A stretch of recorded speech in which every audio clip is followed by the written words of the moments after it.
就是你要认识自己手上的房子啦。什么叫认识手上的房子？它是一个金融工具金融工具，它是一个能生出大钱的金融工具。像他说老中股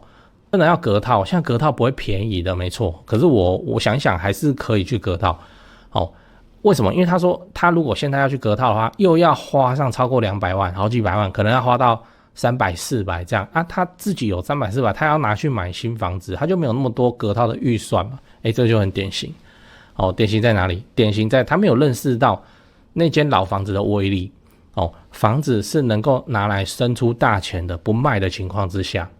一旦把这一点考虑进去，你的人生就会顺利很多。至少你这辈子的钱关金钱的关卡压力都不会那么大。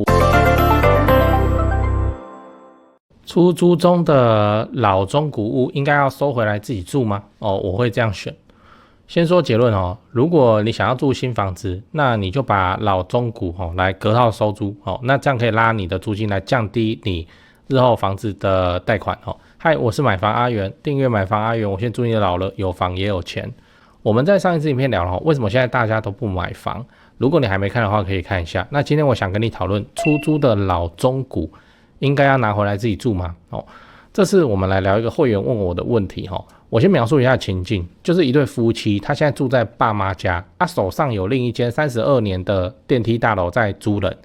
那现在就是想要从爸妈家搬出来。此时有几个选项来，第一个选项 A， 直接搬到出租中的那一间电梯大楼换他们自己住。选项 B， 那间留着，然后买一间10年内的中古，或直接上他们喜欢的预售。他问我应该怎么选这个要补充一下，每次这种问题都是个案所以没有什么通则那所以这个就是这个会员自己的情况他问我要怎么选，其实讲起来就是留不留嘛，留不留那个中古嘛那再补充一下他犹豫的点，他犹豫的地方是说那个电梯大楼已经30年以上，如果他要入住的话会需要大整理，那预估都要花到200万以上，然后他们可能住一住，等到要卖的时候变成屋龄40几年的电梯大楼会很不好脱手他们又已经从年初就要看房子预售跟中古都看到现在还是没有看到很喜欢的。最可怕的是他预算不低他预算是2700万然后年初还有3房2厅的物件，现在都看一看2700，大概只剩2房1厅，所以就很担心这样这次这个情境描述比较长是因为我认为这个问题是个案没错，但它算典型就讲清楚一点所以我花比较多时间描述嘛那你自己认为，如果你就是那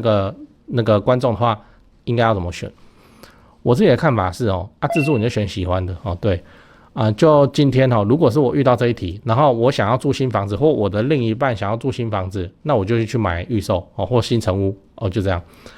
那预售要等也没差，知道是新房子，因为他们现在有居住的地方嘛，他说住他爸妈家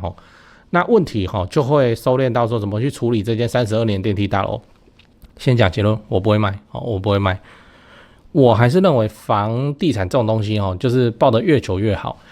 但是因为我现在需要手上有多一笔钱来支撑我这个未来的看是预售还是新成屋嘛，所以我会做一件事情，就是等到那个房子的租约到期以后，然后看有没有机会把它弄成隔套收租隔套的钱怎么生我这支会员影片也有讲了还没看过你去看一下。这个是所谓的隔套渣男剧本那个房子自己生钱来隔套，隔套完之后收到的钱一样给你花就这样你自己都不用出装潢的钱。那按照我说的这个技法操作，这不是我的技法，这是市场中大家都这样只是没什么人拿出来讲这样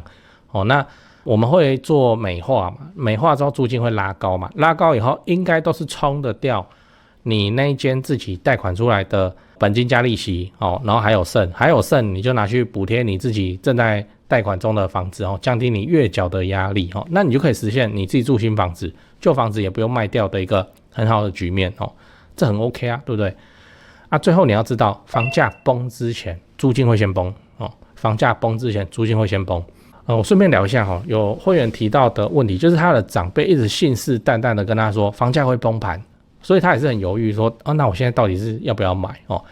因为我等了房市崩了之后我再去买，那会便宜好几百万然后好几百万不好赚也不好存那我的看法是这样，房价会不会崩？会崩但你要看它哪时候发生哦。2008年金融海啸，为什么那时候房价会崩？是因为那时候一堆人没有工作，无薪假嘛，对不对？然后不要说房子了，连租房子都很困难，就是房租那种各种大量欠缴有没的。所以啊，当你发现市场的租金产生明显的下跌的时候，这个就是一个会动摇到房子本身价值的一个警讯哦。换个角度看的那个租金的多寡，就是你这间房子生产能力的高低嘛。你这个房子能生产高的租金，你那个价值就会高。那你现在房子空在那边租客都开始欠缴那甚至你空了一间，然后都没有人要来租变成你一直被迫下调你的那个租金。好，此时你的房子的这个生产力就变低了，变低它自然回推它的价值就会变低那这是一个很明显的警讯我们来回忆一下金融海啸的时候多恐怖。找了一个新闻来，标题我念一下：裁员潮，科技金融业无一幸免内容你看划线的地方就好。他写金融海啸还在余波荡漾，台积电也宣布生产线员工从12月份起实施每个月5天的无薪假，对不对你看现在的护国神山台积电当初也放无薪假，无薪假也是那时候去发明的东西说什么要得诺贝尔奖嘛，对不对当时的吴奎内容我念一下：行政院长吴敦义有个创新理念叫无薪假，其实应该得诺贝尔奖。厂商用无薪假真的是让我拍案叫绝就这样，我没有偷臭，这个是他自己讲的那个时候的房价就会崩盘。那我们把时间拉回现在，请问现在的台积电有确定单吗？没有啊，拼命扩厂还做不完。请问现在失业率高吗？来看一下这个新闻标题我念一下：2023全年失业率创23年新低，服务业人数增 12.8 万，对吧？你看现在到处都在缺工嘛一大堆卖场都被逼着要引入什么自助结账的机器不就是因为那个找不到人来上班找到人也不好管理所以你去对照金融海啸的时候跟现在，你就会知道说房价怎么会崩盘。如果要崩盘也不是因为金融海啸那时候的原因嘛，所以还好。现在房地产基本面还是很健康，房价是高，但它体质都是好的，它没有什么动不动跟你们要来崩盘。讲完了，我们今天聊出租的老中古应该收回来自己住吗？那我先跟你分享了会员问我的问题他现在住爸妈家，手上有一间出租32年的电梯大楼，现在想要搬出来，考虑那个是怎样？是直接就搬到现在租的那一间，还是说他们再去买一间他们自己喜欢的房子？那我的看法是，如果你想住新房子，你就去住新房子，因为自住最重要的还是你喜欢如果你还好的话，你就问你另一半，你另一半喜欢这样才 OK 啦，家庭和谐啦。只是我的操作不会是把这间32年的电梯大楼卖掉而是看有没有机会把它隔套出租。这个隔套收租在双北地区你要很谨慎然后拉高租金，用多的钱来补贴就你自己喜欢住的房子的那个贷款，降低你的压力，这样你就可以实现你又住新房子，你又同时保有这两间房子，你旧的不用卖它的资产随着时间继续膨胀。并且我也提醒你，房价不太会崩盘，房价会跌跟崩盘是两回事那个崩盘就是讲得很严重这样你现在你要有一个什么东西让房价发生崩盘，这个是不太可能会发生的事情。因为上一次的崩盘是在2008年金融海啸，连台积电都在放无薪假那时候的经济环境跟现在的经济环境天差地别台积电厂房盖得不要不要的，所以目前看起来房地产体质的基本面还算相当健康，至少能见度是覆盖完整的 AI 浪潮嘛。我们台湾就 AI 指导嘛，你跟台积电代工，然后各个 design house， 我们现在最大的风险真的就两个第一个对面打过来第二个超大地震，然后还有第三次世界大战大概就是这样。否则以房地产，台湾房地产的这个基本面没有什么大的状况啊，你不觉得吗？我都会先讲不然怕忘记。那个我先跟你分享一个我最近在做的玩具买房阿元高雄地图，这个是我做好玩的啦。你也知道我现在都住高雄嘛，没事我都跑来跑去吃吃喝喝这样，索性我就把这些 YouTube 有推荐好吃的跟好玩的都在地图上标一标真的我平常没事我也是看一下人家拍高雄美食在讲哪些店，我就去吃这样然后顺便把我做的重大建设功课我也给它写上去如果你放假要来高雄玩，或是来高雄看房子哦，都可以来看这张地图，那就可以看一下附近有什么好吃的哈，或是有哪些重大建设。你如果想要看这张地图的话，你就扫一下这个 QR code， 或是点开资讯栏的连结，就会看到了。你也可以在 LINE 传给别人啊，哦，那记得要用浏览器打开哦，不要导引到它的 Google Map 上。Google Map 这个 App 打开后有问题，就用浏览器看就好了。